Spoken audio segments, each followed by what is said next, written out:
Shalom, halo semuanya. Sebelum kita memulai pelajaran pendidikan agama Kristen hari ini, mari kita berdoa bersama-sama. Kita berdoa.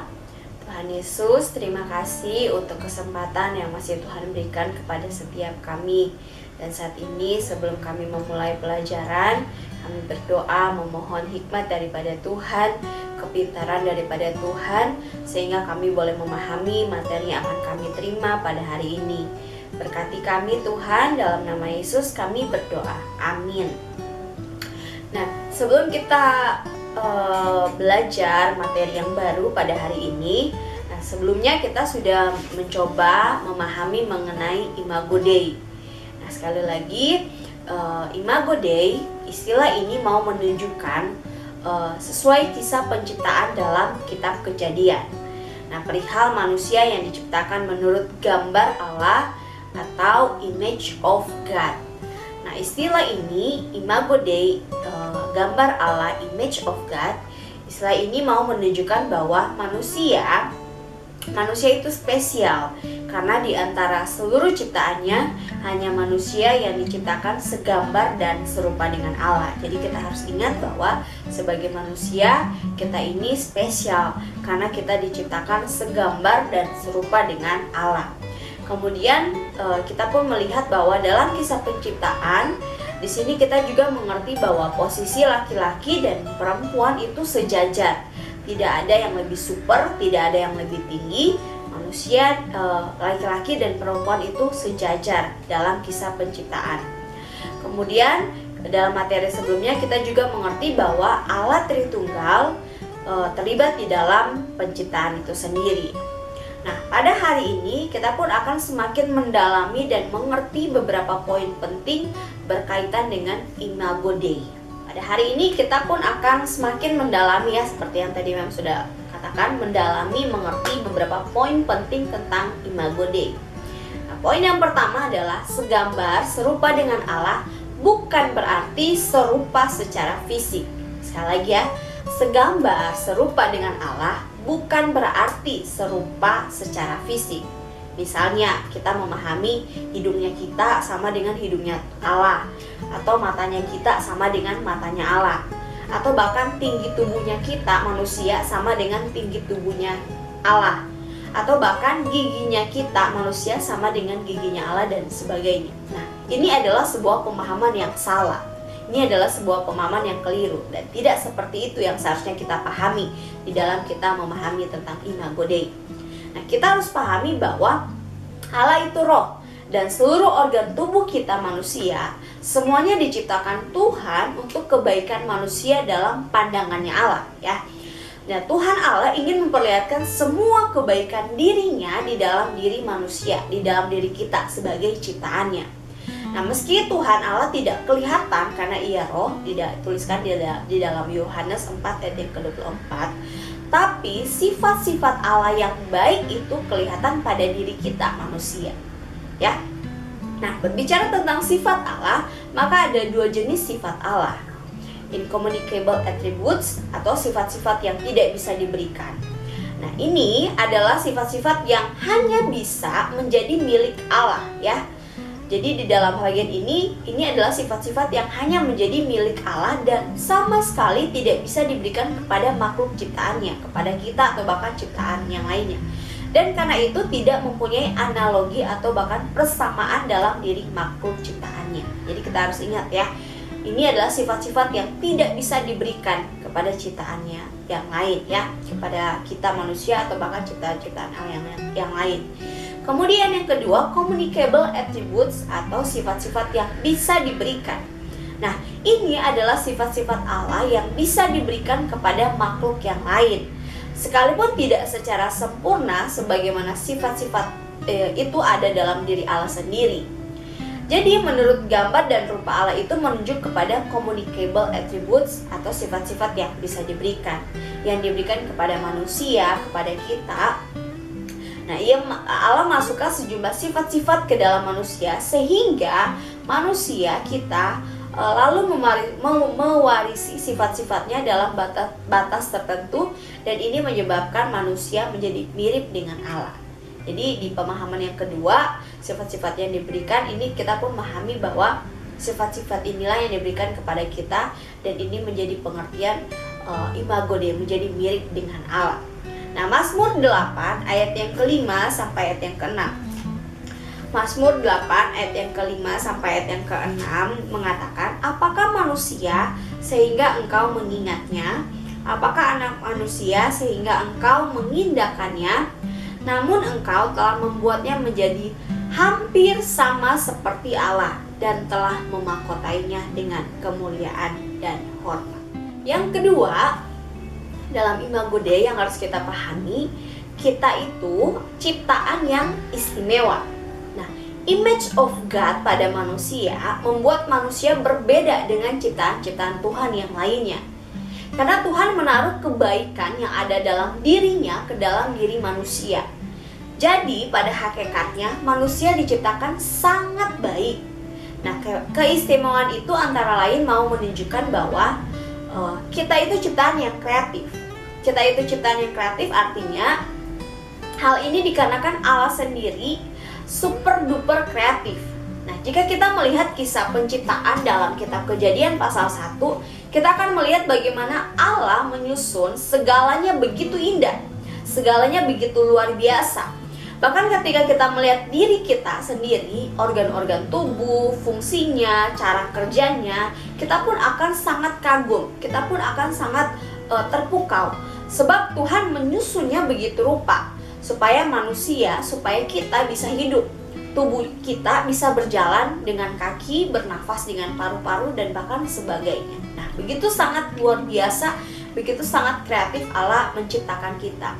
Nah, kita sebagai ciptaan yang diciptakan segambar dan serupa dengan Allah, turut membawa kreativitas ini, meskipun terbatas karena kita ini hanya ciptaan.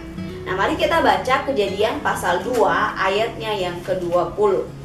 Kejadian pasal 2 ayat yang ke-20 dikatakan, manusia itu memberi nama kepada segala ternak, kepada burung-burung di udara, dan kepada segala binatang hutan. Kepada segala binatang hutan. Nah, di dalam bagian ini kita melihat bahwa manusia diberikan kemampuan untuk memberikan nama kepada ciptaan-ciptaan yang sudah Tuhan ciptakan. Nah, ini sebuah kreativitas yang datangnya dari Allah sendiri. Nah, itulah sebabnya manusia menciptakan berbagai hal yang dapat memudahkan hidup manusia itu sendiri. Bahkan adanya kemajuan peradaban, kalau kita amati dalam hidup kita, maka kita pun akan terkagum dengan perkembangan teknologi ciptaan manusia, buatan manusia. Ada teknologi kedokteran yang melakukan pembedahan untuk melihat bagian tubuh yang ada di dalam dan sebagainya. Ada juga teknologi dalam hal komunikasi, baik itu televisi, radio streaming, telepon, handphone, internet, bahkan satelit, atau bahkan kita bisa lihat kapal selam, helikopter, pesawat, mobil, dan berbagai macam hal lainnya yang yang dibuat oleh manusia. Nah, bahkan platform YouTube merupakan salah satu kreativitas dari manusia. Nah, namun kreativitas yang kita miliki jangan pernah digunakan untuk kesombongan. Kembali lagi ya, apa yang sudah Tuhan berikan jangan kita pakai untuk membanggakan diri kita sendiri, atau bahkan yang paling parah melawan Tuhan atau mau menyamai Allah. Nah, pasti yang ada hanyalah bencana, karena kita ini hanyalah manusia. Kita harus ingat sama seperti peristiwa kisah Menara Babel dalam Kejadian 11 ayat 1-9. Nah, manusia sangat kreatif, namun mereka ingin terlihat wow. Manusia ingin terlihat hebat, ingin terlihat mengagumkan. Tetapi Allah tidak berkenan, pada akhirnya Allah pun mengkacau balaukan di dalam peristiwa Menara Babel. Nah, kemudian kita harus ingat bahwa kita ini selain kreatif, kita ini adalah ciptaan yang rohani. Artinya adalah kepada manusia, kepada kita ini diberikan kemampuan untuk bisa membangun, bahkan merasakan relasi spiritual dengan Allah, atau membangun relasi dengan Allah. Kejadian 2 ayat yang ke-7 juga menunjukkan bahwa Allah memberikan nafas hidup kepada manusia yang menyebabkan manusia menjadi makhluk rohani. Nah, ini menyebabkan manusia bisa bersekutu dengan Allah. berdoa, mendengarkan firman Tuhan, berbakti, beribadah kepada Tuhan, memuji Tuhan dan sebagainya. Nah, binatang bukan makhluk rohani, tanaman tumbuhan bukan makhluk rohani, sehingga mereka tidak bisa berhubungan dengan Allah atau bahkan berdoa. Kita ini adalah makhluk rohani. Itulah sebabnya mari kita membangun relasi dengan Allah lewat hal-hal yang bisa membawa kita dekat dengan Allah. Kemudian kita pun harus ingat bahwa kita ini adalah ciptaan yang cerdas dan rasional. Pada saat Tuhan menciptakan manusia, Ia menjadikan manusia juga sebagai makhluk yang berakal. Binatang tidak mempunyai akal, mereka hanya mempunyai naluri, bukan akal. Ayub 39 ayat 16-20, Mazmur 32 ayat yang ke-9 dan seterusnya. Karena itu binatang, hewan tidak bisa mengembangkan kemampuannya sendiri. Contoh, ikan atau katak dalam berenang. Bandingkan dengan manusia yang bisa berenang dalam bermacam-macam gaya yang mereka bisa ciptakan sendiri. Manusia bisa gaya katak, gaya bebas, gaya kupu-kupu dan sebagainya. Nah, binatang dalam membuat sarang. Nah, bandingkan dengan manusia, dengan kita dalam membuat rumah yang begitu bervariasi ya. Ada model Eropa, Oriental, minimalis dan sebagainya. Nah, bahkan binatang makanannya terus sama ya. Bandingkan dengan manusia ya, bandingkan dengan kita yang bisa makan berbagai macam makanan gitu ya. Dalam menciptakan, kita juga bisa menciptakan berbagai macam menu makanan dan bahkan sebagainya ya. Jadi akal adalah sesuatu yang membedakan manusia dari binatang ya. Ada banyak orang yang mungkin mengatakan kita harus membuang akal, karena kalau tidak maka kita tidak akan terbuka terhadap pekerjaan Roh Kudus, persekutuan terindah dengan Tuhan. Itu tidak bisa terjadi dan juga mujizat-mujizat tidak terjadi. Nah, ini salah ya, ini pemahaman yang salah dan tidak alkitabiah. Ketika kita tidak memakai akal seperti ini, maka kita pun menjadi sama seperti binatang ya. Oleh sebab itu, kita harus ingat bahwa sebagai manusia ciptaan Tuhan, kita tuh diberikan akal, diberikan rasio untuk bisa berpikir, untuk bisa membedakan mana yang benar dan mana yang tidak benar, mana yang boleh dan mana yang tidak boleh. Kita harus pakai akal, rasio, bahkan kecerdasan kita, tetapi kita tidak boleh bersandar pada akal dan kecerdasan tersebut. Karena bisa salah ya kalau kita bersandar atau lebih mengandalkan diri kita sendiri. Kita harus kembali mengembalikan semuanya kepada Tuhan. Oke, poin yang ketiga yang terakhir, di dalam kita memahami ya bahwa kita ini adalah kita ini diciptakan segambar dan serupa dengan Allah, yaitu kita itu penatalayan di dalam dunia. Kita itu penatalayan di dalam dunia, atau dalam arti yang lebih sederhana, wakil Allah di dalam dunia. Coba kita buka Kejadian pasal 1 ayat 26 sampai ayat yang ke-28 ya. Kejadian pasal 1 ayat 26 sampai 28 dikatakan, berfirmanlah Allah, baiklah kita menjadikan manusia menurut gambar dan rupa kita, supaya mereka berkuasa atas ikan-ikan di laut dan burung-burung di udara, dan atas ternak, dan atas seluruh bumi, dan atas segala binatang melata yang merayap di bumi. Maka Allah menciptakan manusia itu menurut gambarnya. Menurut gambar Allah diciptakannya dia, laki-laki dan perempuan diciptakannya mereka. Allah memberkati mereka, lalu Allah berfirman kepada mereka, beranak cuculah dan bertambah banyak, penuhilah bumi dan taklukkanlah itu, berkuasalah atas ikan-ikan di laut dan burung-burung di udara dan atas segala binatang yang merayap di bumi. Nah, sebagai gambar dan rupa Allah, manusia, kita, kamu, orang lain ya, manusia yang lain adalah wakil Allah di dunia. Karena itu Allah menempatkan manusia, Allah menempatkan kita lebih tinggi daripada segala ciptaan yang lainnya. Dan kepada kita, kepada manusia diberikan kuasa untuk menaklukkan segala ciptaan tersebut. Nah, manusia kita ini diberikan tanggung jawab untuk menaklukkan bumi, berkuasa dan memelihara ciptaan Tuhan, ciptaan Allah yang lain. Tapi yang harus kita ingat bahwa berkuasa di sini tidak boleh diartikan bahwa manusia, bahwa kita ini dapat menggunakan kuasanya dengan bebas, kuasanya dengan seenaknya. Nah, Sebaliknya, kita harus ingat bahwa berpuasa di sini memiliki arti bahwa manusia kita ini mendapatkan tugas, tanggung jawab untuk mengatur seluruh alam dan kehidupan di muka bumi ini. Jadi berpuasa di sini selalu kita harus ingat bahwa kita ini diberikan tugas, tanggung jawab untuk mengatur seluruh alam dan bahkan kehidupan di muka bumi ini. Nah, dalam teologi ini pun yang dinamakan dengan mandat, ya. Dinamakan dengan mandat. Nah, Tuhan memberikan perintah yang harus dikerjakan oleh manusia sebagai wakil Allah penata layan di dunia ini. Jadi sekali lagi sederhananya, Tuhan memberikan perintah yang harus dikerjakan oleh kita, oleh oleh kamu, oleh orang lain sebagai wakil Allah penata layan di dunia ini.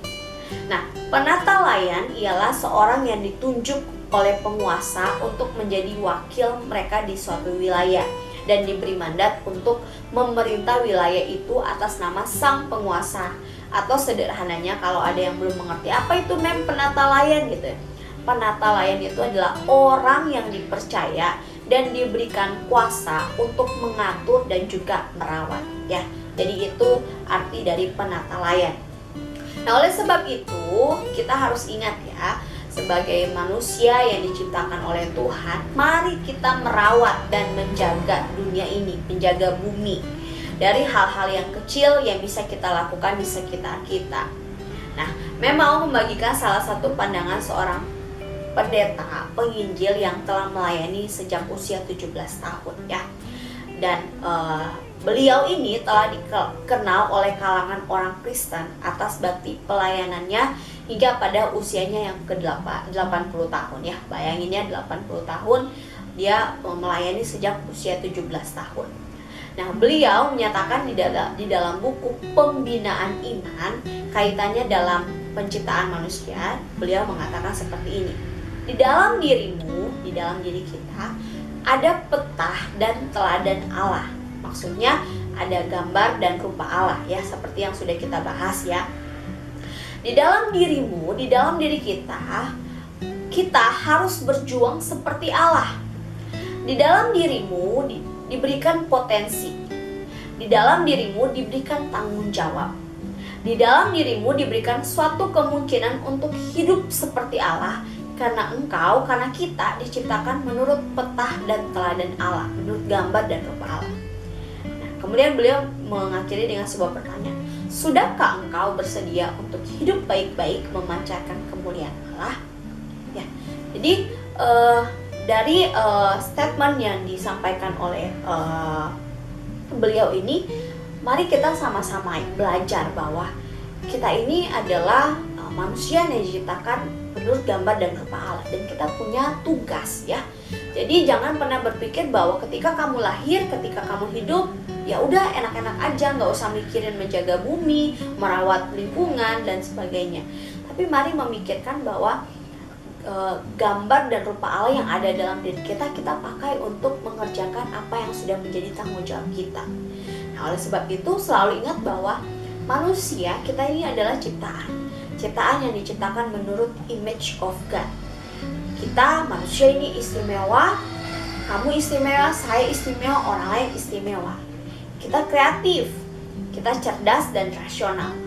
Kita pun adalah manusia yang dalam hal ini adalah makhluk rohani yang diciptakan secara khusus untuk bisa membangun relasi dengan Allah. Dan kita merupakan penata layan wakil Allah di dunia. Namun kita pun harus ingat bahwa kita tidak boleh menganggap diri sebagai Allah. Kita tidak boleh menggantikan Allah. Kita tidak boleh bersikap seolah-olah kita adalah Allah.